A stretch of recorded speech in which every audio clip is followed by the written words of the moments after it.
Good evening. I'd like to call the meeting of the Assembly Committee on Revenue to order.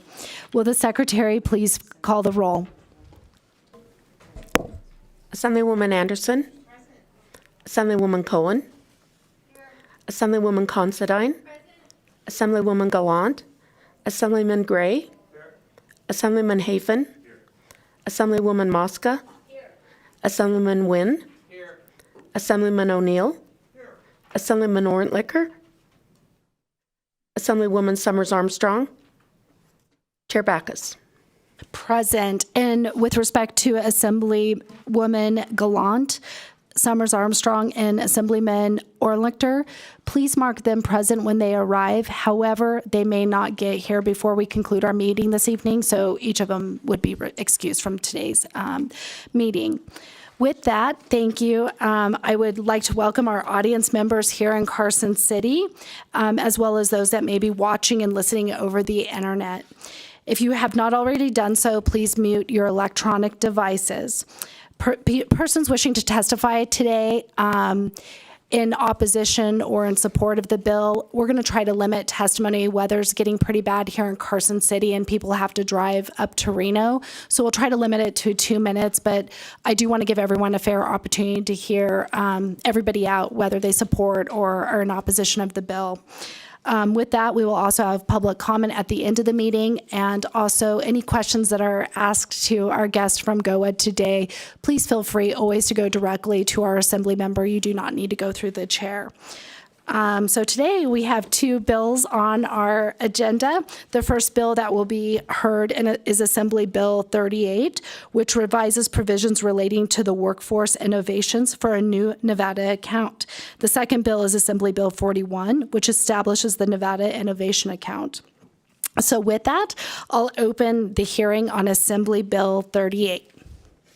Thank you, Madam Chair and members of the committee. Thank you for having us today. My name is Tom Burns. I am the Director of the Governor's Office of Economic Development. We're pleased to be here in front of you today to present Assembly Bill 38. I'm going to ask our subject matter expert on this, Stacy Bostic, Director of Workforce Development, to take the lead on this. So thank you. Thank you, Director Burns. My name is Stacy Bostrick, for the record. Chair Backus and members of the Assembly Committee on Revenue, thank you for the opportunity to testify on Assembly Bill 38. We have several colleagues here today, Deputy Director Bob Potts, Michelle Lynn, Director of Administration, and James Hom, our Director of Public Policy and Government Affairs. I wanted to briefly give you a little bit of background on this program. I know we're adjusting here a little bit because our room wasn't available at Grant Sawyer. Are we running the PowerPoint from Carson City, or should I pull it up and screen share from here? I have it up on the screen here in Carson City. Fantastic. I just can't see it on my end. Thank you so much. So the Workforce Innovations for New Nevada, otherwise known as the WIN Fund, was established in the 2015 legislative session through the passage of AB 1 and is managed by the Governor's Office of Economic Development. We use this fund to address the business needs and industry as they relate to workforce development. And in doing so, we do that by accelerating the creation, customization, or expansion of workforce training programs. All of those, of course, with the intent to impart the skills needed by employers. We've utilized the WIN Fund to catalyze and accelerate new workforce training programs to develop talent pipelines for new and growing industry. We're laser focused on that particular issue, and the opportunity to gain the skills necessary for new job opportunities. So although our acronym is not exactly aligned, we like to call it a win-win proposition. The next slide shows you kind of, I guess, a high-level visual of the work that we've done.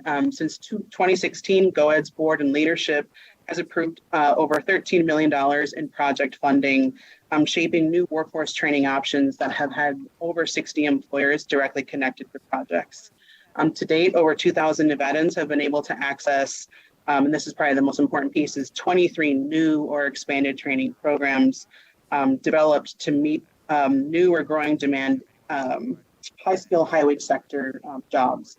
Our focus has predominantly been in advanced manufacturing, healthcare, technology, mining, and logistics and operations. Education providers across the state have benefited from investments through the WIN Fund, including universities, community colleges, labor organizations, and private post-secondary schools. Turning to the bill, this is pretty straightforward. It's a singular amendment that adds non-reversion language to the statute. GOED is seeking to remove the reversion requirement that's an existing statute with the WIN Fund to enable basically appropriate timelines for the development of workforce training programs needed by industry, giving us the flexibility to be responsive and the time it takes to build these programs. This helps our agency better align and respond to businesses and their workforce needs over periods that will endure across multiple biennia. Thank you so much for your time and for listening to that background. We welcome any questions that you might have. Thank you so much. With that, does any of the committee members have any questions? Assemblywoman Anderson. Thank you, Chair. And thank you for the quick presentation. Out of curiosity, how much is currently in this fund that would not be reverted, if this were to pass, that would not be reverting to the state general fund and instead stay with the department? Thank you for the question, Assemblywoman Anderson. Our allocation in the current biennium was 1.5 million. At this time, we only have about $200,000 that's unobligated in funds, meaning that we expect these programs or projects that we have, in hand right now to spend nearly all of that. We obviously have the flexibility to continue those obligations and expenditures through June 30th of 2023. So we try to get as close to zero as possible where it makes sense. Is that consistent as the past years as well? Since, again, I think you've said that this has been in existence since 2015. Has this been the consistent funding and practice of the department or of this account to have about every? Thank you. Yeah, thank you for the question. Stacy Bostrick for the record. We have, I don't know the exact number, so I'd be happy to get you the exact number, but we have had reversions that were a little bit larger. We've had reversions of over $1 million during the pandemic. That, of course, was a very challenging time to build workforce training programs when we didn't have, in-person training happening quite a bit. So there's been the flexibility. But if you don't mind, just in terms of the response, the reason that we're asking for the non-reversion and oftentimes why reversion happens is because we're not able to deploy those dollars. So that basically means that we have to wait until our hopeful next allocation to entertain a project that then can have the full continuity of 2 years to be able to get off the ground. A lot of institutions are, and rightfully so, nervous about accepting funds for a short period of time when the actual development timeline takes much longer. So in fairness, reversion happens in the case of the WIN Fund, generally speaking, because we aren't able to deploy it with the reversion requirement. Thank you for that clarification, and thank you, Chair. We'll go to Vice Chair Considine. Thank you, Madam Chair. I just had a question. This was created not very long ago, 2015. So do you know the reason why, when this was created, the leftover, the money would be put into the general fund? I'm just trying to compare the reasoning. Thank you. Thank you again for the question, Stacy Bostrick, for the record. I wasn't around, unfortunately, when I don't have that historical knowledge. What I can tell you for context is that they used existing statute because it was a special session. It was a quick adjustment to an existing statute with quite a bit of rethinking about how best to make this work. We are unique within the Governor's Office of Economic Development. The WIN Fund is the only tool that's required to revert back to the general fund that doesn't give us continuity across biennia. Thank you. Anyone else that has any questions for the presenter? Assemblyman Haven. Thank you, Madam Chair. Is there any provisions in here that would require, before these funds rolled over, to come in front of IFC for any kind of approval or denial?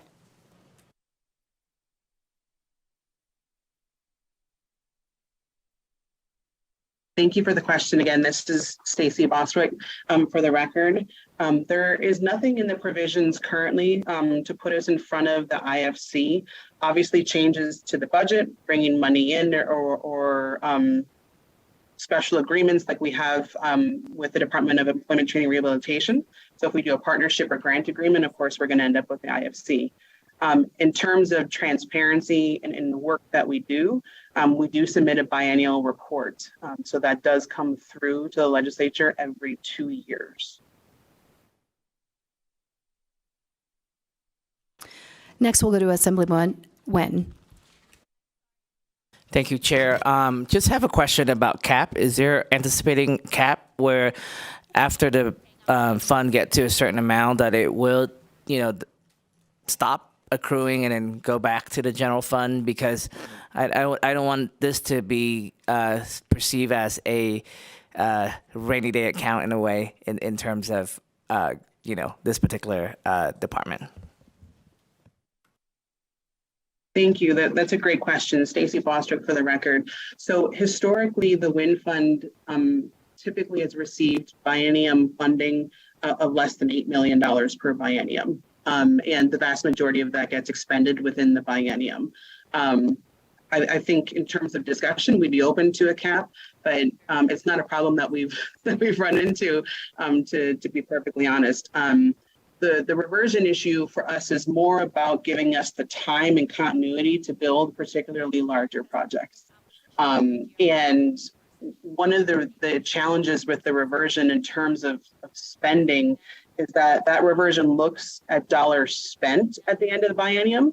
So we can't even obligate the dollars in terms of an agreement or a contract that says, we understand you're going to need 18 months. That's going to cross a biennium for us to be able to fund this project.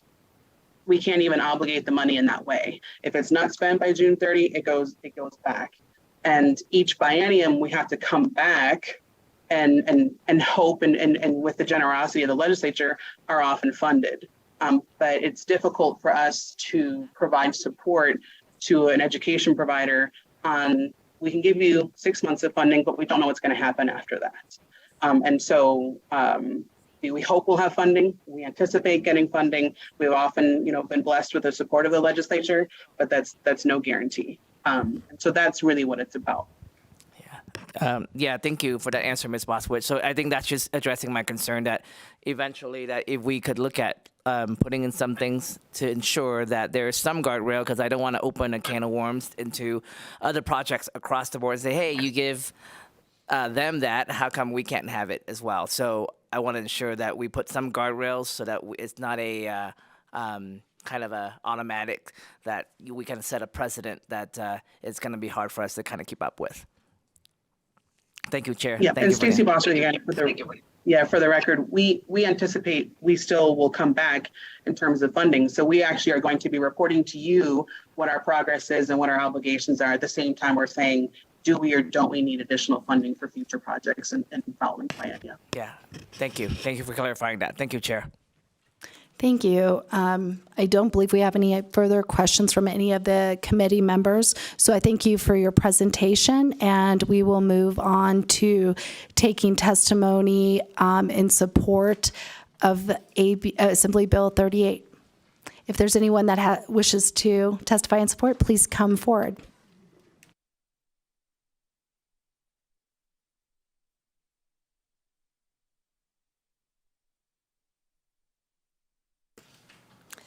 Good afternoon, Chair Backus. Thank you so much for having me today. For the record, my name is Mary Beth Seawald. I'm the president and CEO of the Vegas Chamber.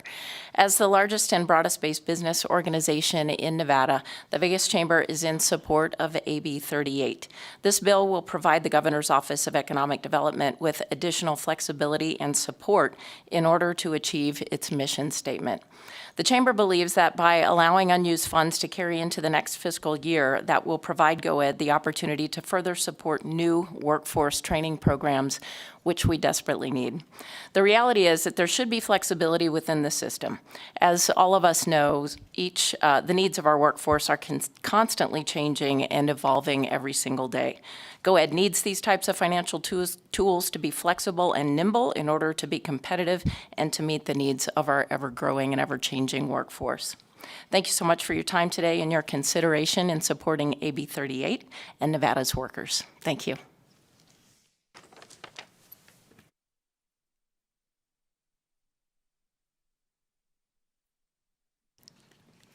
Is there anyone else in Carson City that wishes to give testimony in support of the bill? Okay. With that, I think we still do have our telephone line available. So BPS, is there anyone on the phones who would like to testify in support of Assembly Bill 38?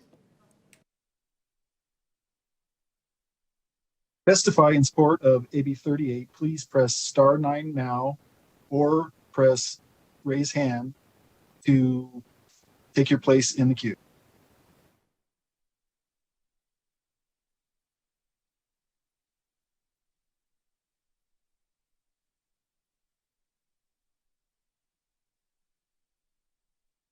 Once again, to testify in support of AB 38, please press star 9 now to take your place in the queue.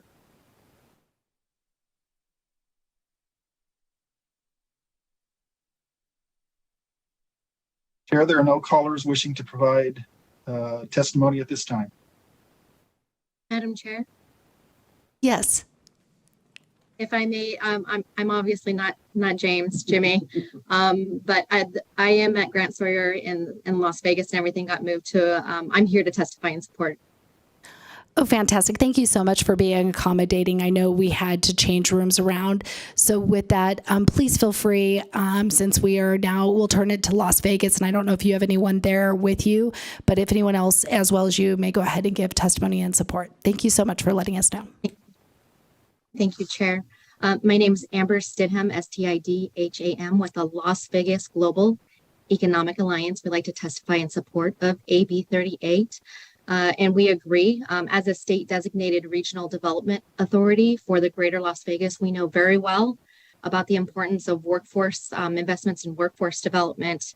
And as has already been discussed, I think resolving the technical piece and the ability to properly deploy funds to support workforce development is something that we would strongly encourage your support of. So for that reason, we're here in support. That's all I got. And there's nobody else. Nope. No one else here. Thank you so much. I appreciate that. Next, we will move on to testimony in opposition of Assembly Bill 38. Is there anyone here in Carson City that wishes to give testimony in opposition? Okay. Mr. Hum, I assume there's no one there in your office anyone else that may want to give testimony. It's just left you by yourselves? Okay. BPS? Yes. Thank you so much. BPS, do we have anyone on the telephone line that wishes to give testimony in opposition of Assembly Bill 38? Testify in opposition to AB 38, please press star 9 now to take your place in the queue or raise your hand in the Zoom app.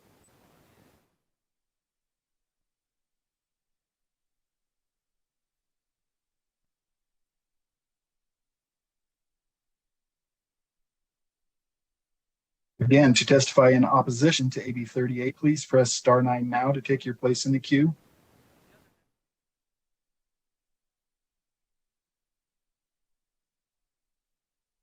Chair, it seems we have no one to testify in opposition. Thank you so much, BPS. Next, we will finally move to those who are in the neutral. Is there anyone in Carson City who wishes to give testimony in the neutral to Assembly Bill 38? Doesn't look like it. So we will move back to BPS. Is there anyone on the telephone line that wishes to give testimony in the neutral to Assembly Bill 38?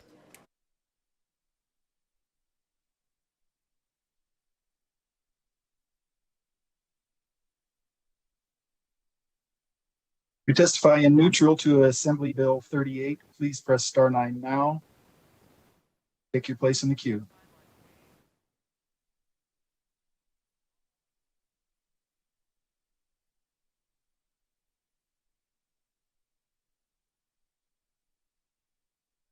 Once again, to give neutral testimony on AB 38, please press star 9 now to take your place in the queue or raise your hand in the Zoom app.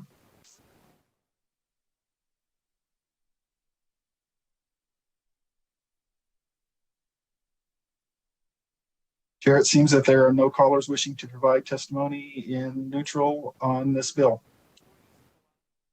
Thank you so much. So at this time, I don't know if Director Burns or Ms. Bostwick has any further comments regarding Assembly Bill 38, but go ahead and make those at this time. Thank you, Madam Chair. Tom Burns for the record. Thank you very much for the time, for allowing us to present today. Assemblyman Gwynn, we're happy to work with you on your suggestion. I understand the spirit of what you're looking at and certainly agree with where you're coming from, so we will reach out to you and find some ground on that thing. So with that, we're done, Madam Chair. Thank you so much. So we will officially close the hearing on Assembly Bill 38. And next we will move to Assembly Bill 41. So we will open the hearing on that. And so I assume someone in the front will be making comments, or Mr. Hum via Zoom. So whenever you guys are ready, please proceed. Madam Chair, Tom Burns, Director of GOED. We are here to present Assembly Bill 41. We're going to have our subject matter expert, Carson Wentz, present that for you. Thank you. Thank you. Chairman Backus and members of the Assembly Committee on Revenue, thank you for this opportunity to testify in support of AB 41. For the record, my name is Carsten Heiss, and I'm the Senior Director for Strategic Programs and Innovation for GOED. I would like to give you first a brief background why this bill is needed and why it matters to Nevada. I will then highlight the components of the bill and highlight the goals. The goals here at AB 41 is to strengthen the formation and growth of technology-based small businesses in our state, and particularly those which are being formed or have been formed recently, so very young companies. In other words, Nevada startups, early stage, high growth, and highly scalable small businesses will be the beneficiaries of this bill.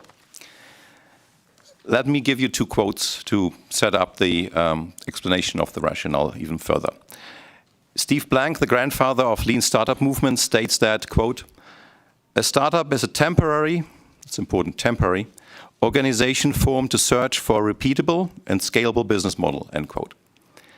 Brad Feld, author of the Startup Community Way, adds, quote, "This temporary phase tests and validates a business model before a shift in strategy to achieve high rates of growth and market share," which is basically scaling up, or conversely, failing and ceasing operations, end quote. So because of this stage in their development, these companies, these very small companies, have very limited resources and are therefore crucially dependent on any external environment in order to secure those resources which are essential to their business, but simultaneously are out of their direct control. So these resources are not within the company. They're getting those resources from outside. You often hear the term entrepreneurial or startup ecosystem. Hence, in order to strengthen startups, we need to strengthen the environment in which they operate. And that is addressing weaknesses in their support structures that we find. If you're unlucky to have those weaknesses, then we need to address them. If there are no weaknesses, then we can move further ahead. So this is really the rationale of this bill. With AB 41, we are targeting gaps in these essential support structures with dedicated programs to fill those shortcomings. And as a side benefit, we will also be able to align or catch up with other states where such programs have been in operation for a much longer period of time. And I think on your screen you should see two slides. They are basically identical, and I try to depict what I'm talking about graphically. I know it might be overwhelming, but let me take you through it. Just look at it at that picture. So. Slide 6, which is the one you are currently looking at, shows 6 incremental stages of young technology-based companies and their progression from very early stage right through to scale up. That's what I was talking about, this temporary. So the different stages really stress this temporary nature. And it also identifies the slide the crucial gaps in the support fabric that are unfortunately exist today, and those are basically around circles. So there are basically three gaps that we are highlighting here, and one gap which the bill addressed is sort of cutting across, so we didn't want to overwhelm that slide. So the next slide is basically the identical slide, and it shows exactly the positions where we are superimposing the proposed remedies, addressing those respective gaps that we, in the previous slide highlighted. And those 4 remedies are really the core of AB 41. So now let me, please allow me to take you through the main sections of the bill. And these are just, what we believe are the main sections, so I'm not taking you through the entire bill. Section 2 sets out to define the terminologies used in the bill, so that's fairly straightforward. Section 3.4 allows for gifts, grant, donation, and federal allocation to be deposited into the hopefully to be created Nevada Innovation Account. And that really means that with that section, we would have a vehicle in place that can actively seek federal grants comprising technology startups and development of entrepreneurial ecosystems objectives. A recent example would be the National Science Foundation's released an RFP, a major program, which is called Regional Innovation Engines. Had we gotten this in place, we would have been able to go after that money to go to lead this. Section 4 allows for utilization of GOED's nonprofit corporation, which is a corporation for public benefit. This would be the entity that would operate most of those components of this bill. And that would be Nevada Battleborn Growth Escalator, Inc. That's the name of the corporation, which was created by you, the legislator, in 2015 through AB 17. And if you were here yesterday during our budget hearing, you would have heard me saying that this is the entity that currently operates our State Small Business Credit Initiative, the SSBCI program. And therefore, it would be the organization of choice given the objectives of this bill. Moving to section 5.1a. And now we are really going into the components of the bill, really the remedies. And this allows for establishing a competitive research and development grant program, which would support startups and early-stage high-growth companies in Nevada to develop technologies with strong market potential and addressing market gaps in our state. And importantly here is these are eligible companies that are very small. So only those companies that do not have more than $2 million in combined financing, grant funding, or revenue within the 3 years immediately preceding the application to a competitive grant program, so very small companies. In addition, they must not have more than 10 full-time equivalent employees. You may wonder why we choose 10, not 5 or 7 or 8. We basically adopted the federal definition of very small businesses that we also use the federal government uses for the SSBCI program. And furthermore, to qualify, there's a minimum requirement of technology readiness. So here we are using the widely used technology readiness level scale that was originally developed by NASA. And there's an abbreviation for it, which is TRL. So technology readiness level, eligible companies would be for 3 to 5. Just to illustrate, technology readiness level 3 constitutes an experimental proof of concept stage. Technology readiness level 4 would constitute technology validated in a laboratory. And technology readiness level 5 would be a technology that is validated in a relevant environment. So this would be that 3 to 5 level that would be eligible for companies to apply for a competitive grant program under this bill.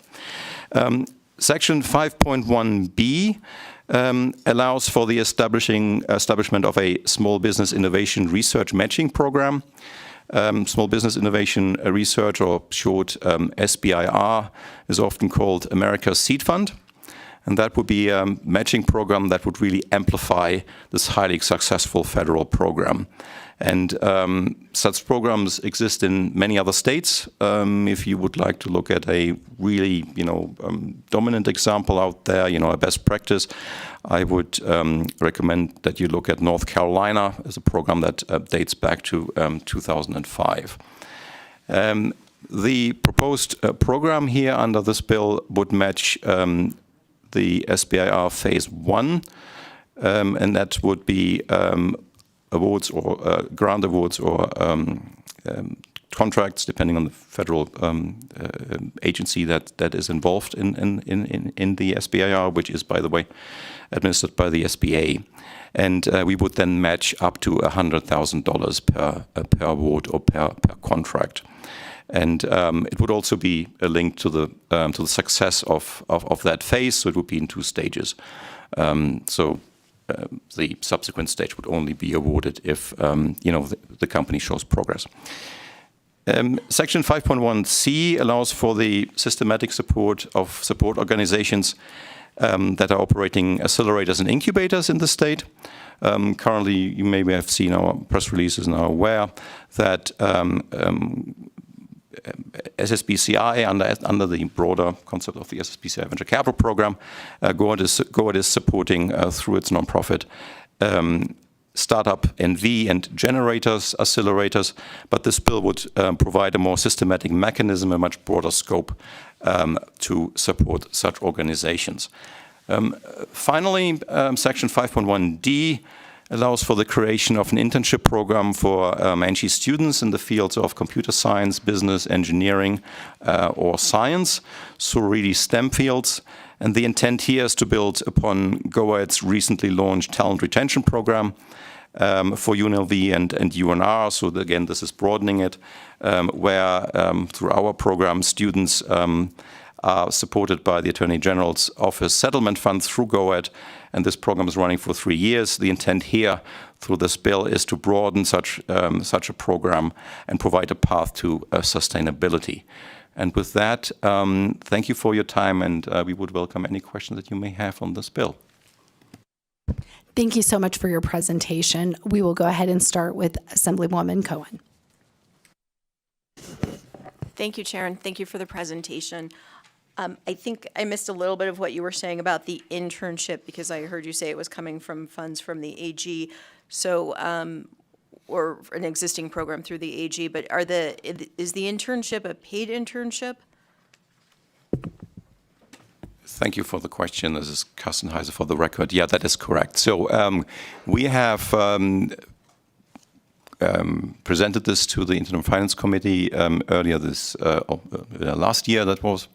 And with the spring semester, UNR and UNLV are starting to recruit students for this internship program. This is a very specific for minorities and or women students in, again, those STEM fields from those 2 universities to be placed with technology companies and startups. In internships, we call it actually a talent retention program. So the objective there is that these graduates are not leaving the state. After graduation, we are paying with those funds $18 an hour. The runway we have is for about 3 years. The intent is with this bill that we basically enshrine this in NRS to have a program in perpetuity.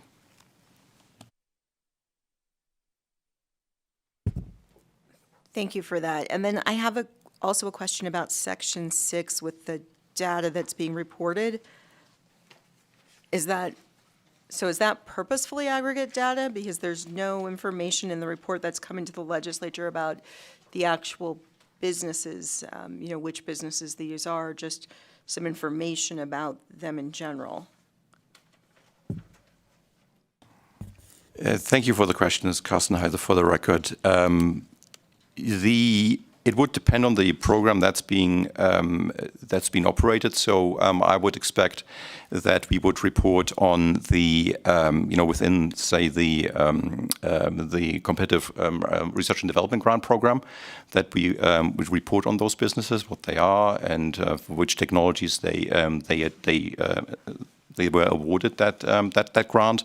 The same would hold true for the SBR matching program. And so this is fairly general, because we have, on the one hand, very specific support for businesses. On the other hand, we have programs that support the operation of incubators and accelerators, or the talent slash internship program. So if you would require that, obviously, that we were happy to accommodate that, to define that language more precisely. Okay, thank you. Thank you so much. Next, we will go to Assemblywoman Mosca. Thank you, Chair, and thank you as a nonprofit founder. I appreciated this. Reading sections 5 and section 6 just made me want to know what type of businesses right now are asking this, and are we focusing on a grow your own? Are we trying to get out of state? And just what are you all thinking about that? This is a very good question, Ms. Kastenheiser. For the record, just to be sure I understand, you are mainly talking about the R&D grant matching or SBR matching program, which businesses would qualify? Chair, can I answer? Yes, thank you, Chair. What I'm wondering in general is that if we're going to have this program here that's going to give money to people, are we focusing on making sure that there are tech companies that are already here that we're growing and expanding, or are we looking out of state?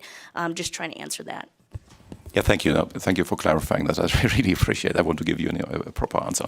Carsten Heise, for the record. Yes, absolutely. It has to be Nevada companies. They have to be here, either move here, and at that time, at the point of application, have a business address here, have a business license here. We will certainly not use this as an attraction tool. These companies have to be here. And to your other question, yes, absolutely. These have to be technology, heavy, technology-focused small businesses. Thank you. Next, we will move to Assemblyman Nguyen. Thank you, Madam Chair. I have a question on Section 2. I think on number 5, it's indicated research universities, which is naming UNLV and UNR. Were there thoughts on any other system, Nevada system of higher ed institution that want to participate, or this is exclusively just for these two school institutions within our state? Thank you for the question. It's Carsten Heise, for the record. So what you're referring to in Section 2.5 is just a definition. So we are just defining research universities here, and then we also add DRI to that. So we are using this definition later on in the bill. We were saying we encourage, we would have, have eligible companies for the research and development competitive grant program. Either the company comes directly and applies to the program, or we are encouraging collaboration between the research universities as defined here, plus the Desert Research Institute and those companies. So this is just a definition. May I have follow-up, Chair? So what if Nevada State College want to participate? What if College of Southern Nevada and other community colleges want to participate in this? Are they excluding from it, or how does that work? Yeah, that's a fair point. It's a fair question. It's Carsten Heise, for the record. The answer to that is yes, they would be excluded. Why they would be excluded is because we are talking deep technology here. So it's really a research and development grant. They're certainly not excluded from the component that we have, for the internship program, or the other components. Say if a College of Southern Nevada or Nevada State College would run in an accelerator or an incubator program, certainly not excluded. We are talking about these are startups. Deep tech, deep technology. The likelihood that a deep tech startup works with Nevada State College or with a community college is very low. We are talking really here to, as I said, on the technology readiness level, to get this up, that scale up this company to the next phase. So it's deep tech, and these are research institutions. Okay, one quick follow-up, Chair. Thank you. And so that leads me to the next point on section 3 on number 6. It lists potential partners for implementation of strategy, and it listed a lot of the government entity and the nonprofit and the chamber, but then it leaves out higher ed. Was that intentional, or that's something that we can add back in? Ms. Kastner, for the record, I'm just trying to find what you're referring to, section 6 on. Section 3, looking at the executive required development and may periodically revise the state plan for economic development, which must include a statement of, and it lists 6 bullets, and I'm kind of looking at number 6 to see if you are excluding higher education for a reason in terms of the strategy, or that was just designed that way.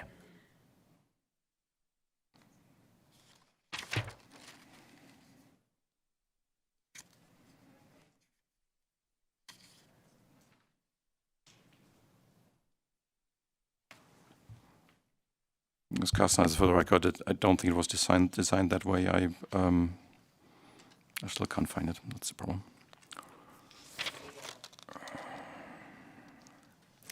Assemblywoman Nguyen, can you give the page number and line that you're looking at? That may be helpful.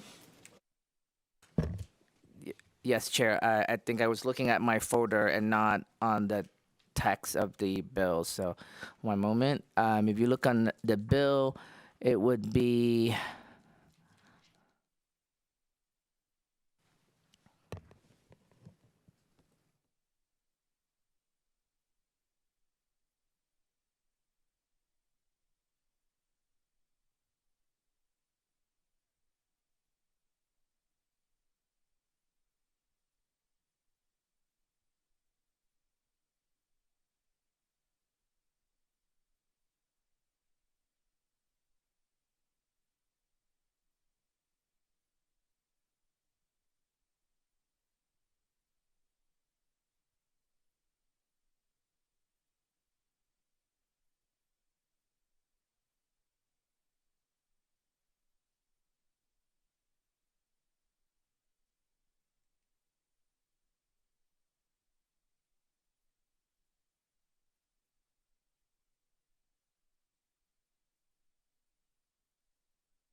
While you look at that, may I jump in? I'm going to jump in with kind of a question along the lines of the research marketing funds. I believe you had referred to North Carolina had done this starting back to 2005, and I was going to ask it in various ways, but did you ever get like a sort of measurement of the success that North Carolina had with respect to investing in the research marketing funds? Like if there was whatever measure of success that you may know of, I wasn't sure if it was like number of businesses or financial benefit. Yes, Carsten, for the record, that's an excellent question. I would need to come back to you on this, but the reason why I'm raising North Carolina here is it is being one of the most successful SBIR matching programs in the nation, and it publishes those results, and we can pull that and get that to you. Thank you so much. Did we have any other questions from committee members? Oh, I'll let Assemblywoman Anderson jump in, and then we'll circle back to Assemblyman Nguyen. Thank you. Thank you for the presentation. And I did have a similar question about why is the community college not mentioned specifically, or not being able to be part of that, or DRI when you first mentioned it under Section 2. But then I noticed it was in the bill later. My question actually has a little bit more to go along with the question from my colleague from Clark from earlier, that you list a large amount of things that are supposed to be on this report. It's on page 6, lines 6 through 23 of section 6. But yet, one thing I don't see clearly stated is whether or not the needs of the industry that was the gap, or I really like the Valley of Death that you used on the graph, if those were actually met or not. The matrix of it. And it's really easy for you to report to us, hey, there's 26 new people that came into this profession, but we're not going to know if they needed 326. So that clarification, is that part of the plan for this report, or that was an element that I kind of saw as problematic? And then also as a secondary piece, that's not at all related to this part, but a little bit, is on page 4, line 7 of section 5. I just want to verify this will not overlap or duplicate any other programs that are taking place in the state-funded programs, including those that are done by GoEd and other entities that are in our state. Just wanted to verify that that information was accurate.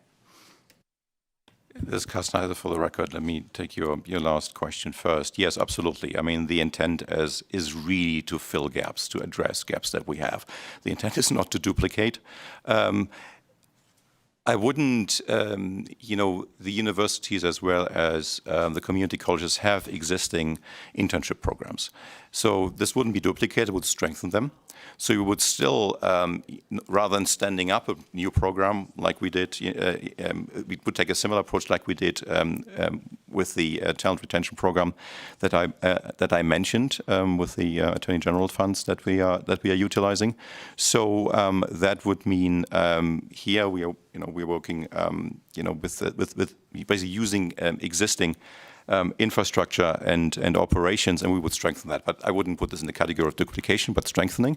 And then certainly, yes, this is not intended to duplicate. We really have those gaps. We do not have an SBI matching program. We have an effort funded through the Knowledge Fund, which I call Phase 0. That is to apply for an SBIR Phase 1 grant or contract. So this would neatly tie in and be then subsequent, to really accelerate and amplify that once it's won. So this is intended to be additive. So that will be that response on the, I forgot the first one you had.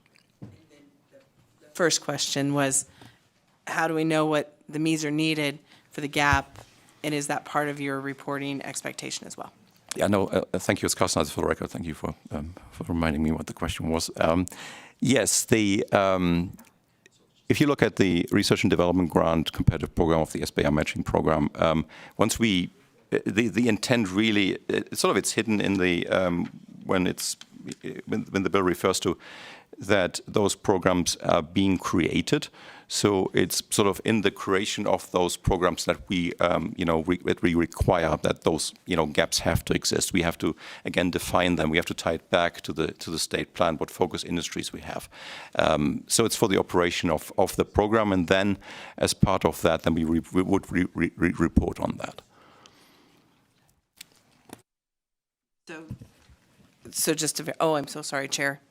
Thank you. Thank you for the follow-up. So just to verify, first is going to be the identification as ground zero. Then we go through the Valley of Death, figure out what that is exactly, and then you go to University of Nevada, Las Vegas, and you say, there's the issue. Get some interns together, and then you're going to report that back, if I'm understanding that, in the most Cliff Note, Spark Note version possible of this idea. Is that accurate? This is Carsten Heiser for the record. Yes, by and large it is, because what you're pointing towards is a continuum as well. So all these individual, programs that we are creating here shouldn't be regarded in isolation. What you're trying to take through them is, you've identified where the Valley of Death is, and well, we know where it is. But for each individual company, you have different requirements to address and mitigate those challenges. So you're basically trying to cover the entire continuum with specific programs. So yes, in a nutshell, you have a continuum here. Assembly, when did you want to follow up with your question? Yeah, thank you, Madam Chair. So I think it was my error that I was reading a folder of information that contained the current language of the existing law. So apologize to our presenters for that. I think I just want to make sure that it relates to my previous point of ensuring that not just a research institution is the only are the only ones that can participate, but we should open it up to all higher education institutions to be able to participate. Maybe not now because the capacity is not there, but we'll leave the language open so that all higher education institutions can participate, because innovation and technology is pretty much the future, and we should just not limit it to just research university by itself. And that was just my intention there. Ms. Carstenheiser, for the record, and absolutely we can accommodate that. Thank you so much. I think we don't have any more questions from our committee. So with that, we'll go ahead and move to testimony in support of Assembly Bill 41. Is there anyone here in Carson City who would like to testify in support of Assembly Bill 41? Mr. Heiss, we made your seat. Thank you so much. Thank you so much, and good afternoon, Chair Backus. For the record, Mary Beth Seawald, President and CEO of the Vegas Chamber. The Chamber has a long history of supporting these types of economic development initiatives since the creation of GoEd in 2013. This program will be another useful tool to the Governor's Office of Economic Development in its mission to strengthen and diversify Nevada's economy. As an organization that is focused especially on small employers and entrepreneurs, the Vegas Chamber believes that the Nevada Innovation Fund will be essential in strengthening and growing technology-based businesses and small businesses especially. This fund will encourage small employers and entrepreneurs in emerging technologies while cultivating collaboration between our public research universities and the private sector. We believe this fund will be a good investment and help tap emerging technologies and talent within our state. Thank you so much for your time and consideration of investing in Nevada's small employers and entrepreneurs. Thank you.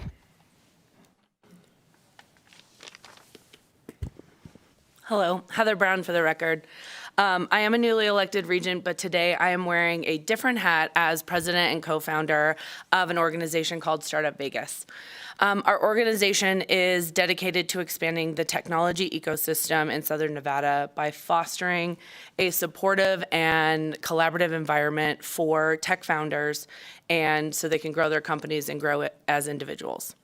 So the four main components of this bill are essential to the highlight to our ecosystem, but I want to highlight the talent retention program. Last fall, we were honored that GoEd was interested in the idea of creating a talent retention program. And as discussed during the presentation, this program is currently being housed at UNLV and UNR. And the initial investment gives both institutions a 3-year run to do paid internships for students in engineering and science. So from an ecosystem builder, the impact of paid internships for students in Nevada has the potential to not only give them real world experience, but also helps grow our Nevada companies. And the best part is they're getting Nevada-based experience. And so the hope is that they then stay after graduation. Workforce development and building workforce pipelines are all buzzwords that we really know well, but this bill has an opportunity to do that by highlighting job opportunities in Nevada and creating new high-paying, in-demand, sustainable jobs. Historically, we've lost a lot of our STEM graduates to opportunities outside of Nevada. So if I could wear my regent hat for just a minute, I would love to see students who graduate from our NCHE institutions actually stay and help grow our economy, especially in these economically diverse sectors. So going back to Startup Vegas, we are committed to helping founders create success and create a vibrant tech landscape in Nevada. And this bill has key components that we need. So we look forward to being part of the success of the current talent retention program and hopefully see further investment with AB 41. Chair Backus and members of the committee, Kanani Espinoza with the Rowe Law Group. Today, on behalf of UNLV and Nevada State College, first, some remarks by UNLV. We appreciate legislation that focuses on talent retention, specifically in the areas of STEM. The UNLV engineering program is a beneficiary of this investment. We appreciate GoEd and other stakeholders focusing state resources to progress tech transfer and talent retention. And on a Nevada State side, we support the acceleration and internship component of the bill. Thank you. Thank you, Madam Chair and members of the committee. For the record, my name is Austin Brown, B-R-O-W-N, and I am here on behalf of the University of Nevada, Reno. Today, I would like to express the support from the university for AB 41. This would provide strategic investment in the future of our state and our NG institutions, keeping our students here in the state of Nevada. On behalf of the university, we would like to thank you all for considering this bill and taking the time. Thank you for your time, and go PAC. Thank you so much. And I don't think we have anyone in Las Vegas any longer, so let's go to BPS. BPS, is there anyone on the phone that wishes to give testimony in support of Assembly Bill 41? To testify in support of Assembly Bill 41, please press *9 now to take your place in the queue. If you're on your tablet device, please raise your hand in the Zoom window.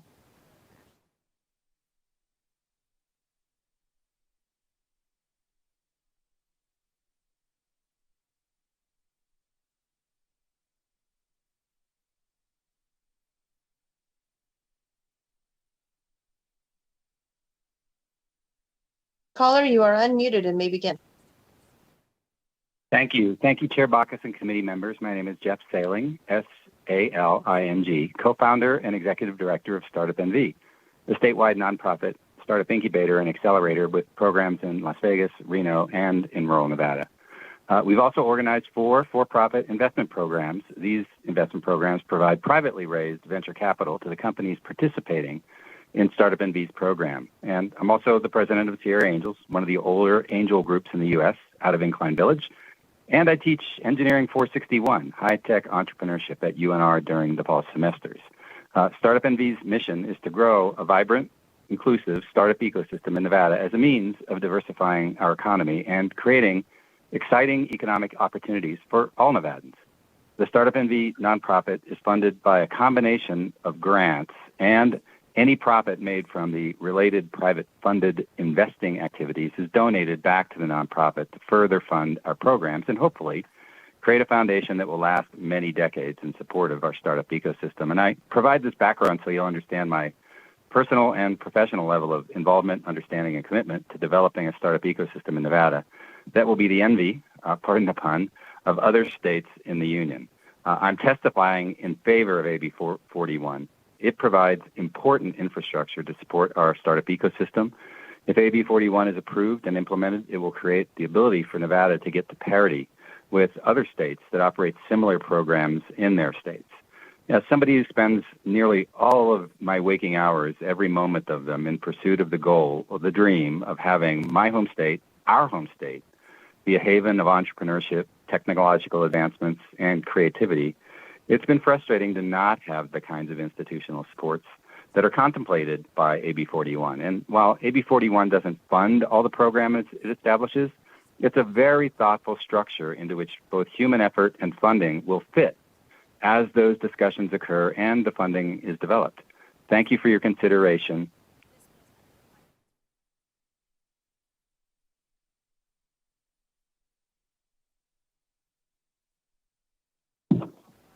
BPS, do we have any other callers on the phone wishing to give testimony in support of Assembly Bill 41? Yes, caller, we do. you are unmuted. Great. Good afternoon. My name is Quentin Singleton for the record. I'm founder and principal of Zero Labs, a Nevada private-based accelerator and incubator, where we focus on accelerating and incubating Nevada-based companies where we are building new products, technology, and launching startups that in particular support Nevada's industries. I'm here today telephonically with my colleague Ryan Rubio to testify in support of AB 41. We found in our experience that building a successful ecosystem of entrepreneurs, startups, and innovation really begins with a broad-based system of support from the state. With this in mind, we believe that AB 41 will be a significant tool for the state and GOED to continue its efforts in supporting innovation and startups in Nevada. To keep it brief and in closing, we reiterate our support for AB 41, the efforts of the Office of Economic Development and Mr. Burns and Mr. Heiza, and we look forward to seeing its passage continue the support of our burgeoning ecosystem. And I will keep it short given the weather today. Thank you.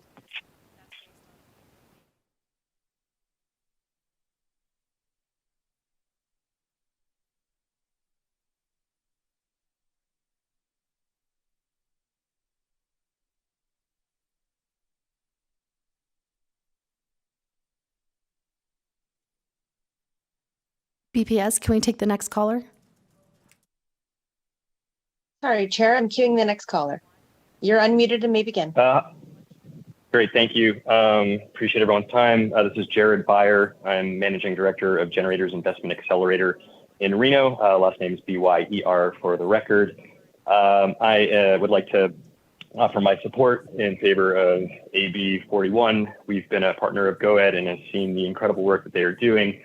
And I'll keep this short and sweet, but these 4 main points are going to help us in Nevada stay extremely competitive as we grow our entrepreneurial ecosystem, and we believe that it should be passed.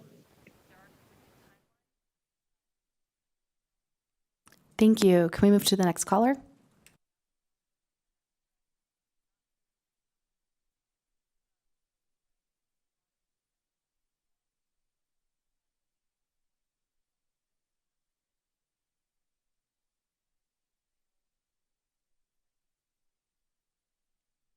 We have the next caller queued. Hold on just 1 second.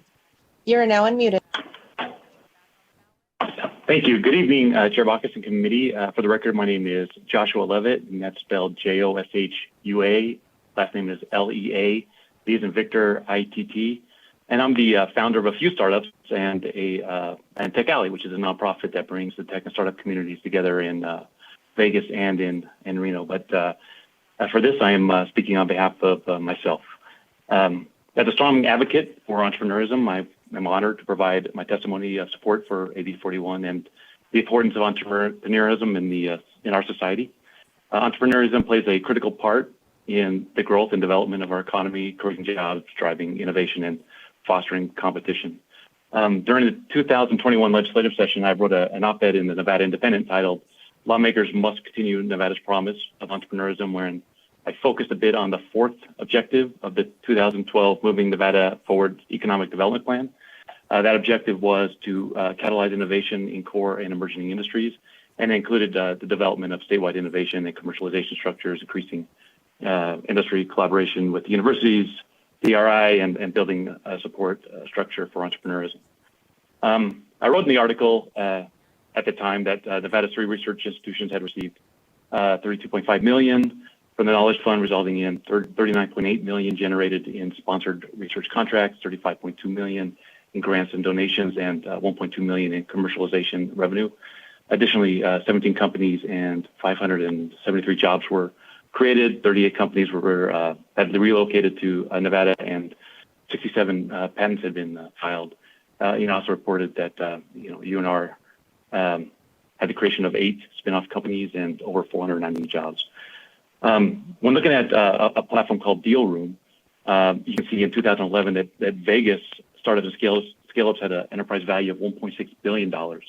And in 2023, that enterprise value skyrocketed to $41 billion. That big leap was, between 2019 and 2020, which we can assume was the result of startups relocating to Nevada during the pandemic. AB 41, as I understand it, puts Nevada in a position to further support entrepreneurism and the launch of high-growth startups within our state. The ability/opportunity to create homegrown startups, scale-ups, and unicorns is one of the most important services that I believe the state can provide. Real quick, it's important to know the difference between a small business and a startup. While small businesses and startups share some similarities, small businesses are typically focused on providing products and services to a local market, while startups are focused on creating and scaling new products and services that disrupt entire industries. And as an example, I want to really recall how DraftKings disrupted the entire gaming industry, which is an industry that Nevada was a leader. Small businesses are often founded by entrepreneurs who are looking to create stable and profitable businesses that can provide a steady income, while startups are founded by entrepreneurs who are looking to create high-growth companies that can achieve significant market and share and valuation. Another key difference between startups and small businesses is their approach to risk. While small businesses owners typically take a more conservative approach to risk, seeking to minimize their exposure and maintain a steady income, startup founders often embrace risk, seeking to create new products and services that have the potential to revolutionize entire industries, like I mentioned before. They're often willing to take significant financial and personal risk in pursuit of their vision, with the exception of or with the expectation, of their company eventually becoming highly profitable and successful. Innovation is more than an idea. It's the successful bringing a new disruptive idea to market. Creating the means Mr. Levitt, for can you just wrap up your increasing comments? incubators. Of course, I'm almost done. Incubators and accelerators, along with funding, research, and support, are some of the key tools that the government can provide to grow Nevada entrepreneurism and high-growth startups. Beyond the recommendation of replacing the term intern with work-based learning in the language of the bill, I'm excited about AB 41 and the opportunity to testify and support. Thank you. Thank you so much. Next, we will take testimony in opposition of Assembly Bill 41. Is there anyone in Carson City who wishes to offer testimony in opposition? We don't see anyone coming down. BPS, do we have anyone on the phone line that wishes to give testimony in opposition of Assembly Bill 41? To testify in opposition of Assembly Bill 41, please press star 9 now to take your place in the queue.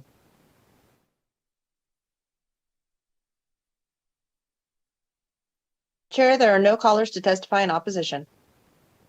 Thank you so much. Next, we will take testimony in the neutral. Anyone in Carson City wishing to offer testimony in the neutral, please come forward for Assembly Bill 41.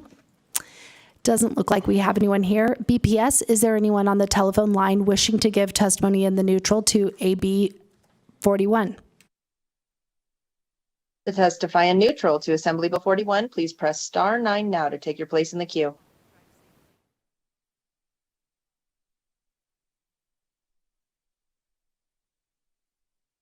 Chair, there are no callers to testify in neutral. Thank you so much, BPS. And I'm going to obviously have the presenters come back down and providing closing remarks. And I don't want to put this on just Director Burns, but we had kind of an inquiry maybe for Presenter Heist regarding the timeline that it would take that's anticipated kind of fulfill your chart to get a small startup through each of the steps and to be successful and hopefully employing hardworking Nevadans. This is Carsten Heiser for the record. Thank you for the question. So it would really depend on what component we are looking at. So if you look at an internship program, you're basically looking at semester by semester.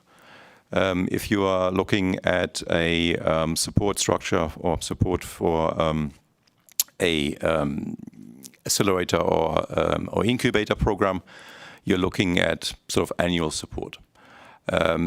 Depending on the availability of funds, obviously. If you are looking at the SBR matching program, that's really defined by the contract or by the grant that you're matching from the federal government, and that's usually between a year or two as timeline. And if you're looking at the sort of research and development grant, the competitive grant program, that would really be defined timeline-wise by the technology acceleration that you're trying to achieve through this program. So under a research and development competitive grant program, you're looking at, would the technology be validated? Will it need to be tested? There's obviously a shorter time horizon. Do we need further development of this? That will be a longer time horizon, but these are not longer than a year. So very short term, very impactful, but short term. Yeah. Thank you so much. And Director Burns, did you have some closing remarks regarding AB 41? Madam Chair, Tom Burns for the record. I just want to thank you again for your time and your indulgence in us presenting AB 41. Assemblyman Gwynn, appears you were the winner today. We will be happy to work with you on your suggestion on including the community colleges in our presentation. And with that, we'll conclude. Thank you so much. We may also have a couple other ideas that we may send your way. But with that, we will go ahead and close Assembly Bill 41's hearing and move on to public comment. Is there anyone here in Carson City who wishes to give public comment? With that, we will turn it over to BPS. BPS, do we have anyone on the phone line wishing to give public comment this evening? To provide public comment, please press star 9 now to take your place in the queue.